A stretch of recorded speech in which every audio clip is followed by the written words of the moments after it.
ma'am, sa ngayon po, no, na meron nga pong nangyayaring budget hearing, samantalahin ko na lang po ito kung marapat lamang po na kaya niyo pong sagutin. Meron na pong mga claim ngayon na ito po ay election budget.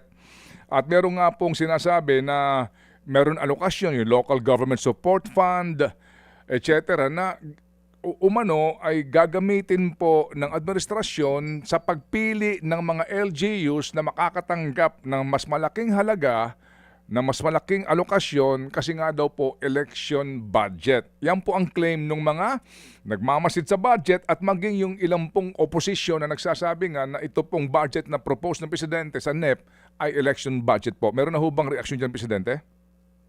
Hindi po yung totoo kasi uulitin ko po ito mismo si Mayor Leni Robredo, ito po naman ay alam natin kung na naging magkatunggali sila sa nakaraang eleksyon, pero siya po mismo ang nakakita nung magandang epekto nitong LGSF sa bawat bayan. Mas nakita po, ito po sabi, so i-quote ko na lang po siya. Sabi po mismo ni Mayor Leni Robredo, na ngayon po ay transparent at nakikita kung saan ibibigay ang pondo, kung saan ilalaan. May mga scholarship, may pantulong sa mga barangay.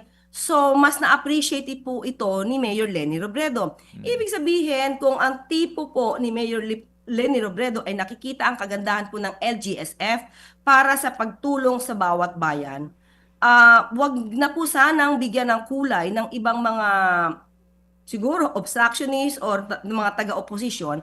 Ito po ay nakalaan para idiretso po yung tulong from the local government papunta po sa kanilang mga constituents. So ang ayaw lang din po sana ng Pangulo, 'di ba, wala dapat favoritism. Kung let's say si barangay captain, 'di ba, dapat kung kanina dapat ibigay ang pondo or tulong, ibigay nang walang favoritism. Ayaw po ng Pangulo na kumbaga, nagamit yung pagiging politiko mo, tapos ito pinili mo si A, hindi mo pinili si B.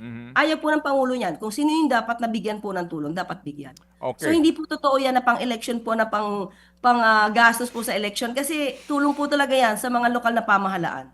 Mga kapatid, patuloy po kayong tumutok sa 105.9 True FM para sa totoong balita, impormasyon, music, and entertainment. Mag-subscribe sa aming YouTube channel at podcast at sundan nyo kami sa Facebook, Instagram, X at TikTok sa True Network PH.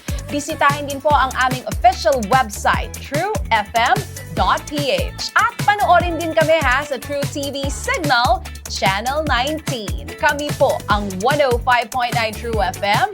Laging true sa'yo, kapatid.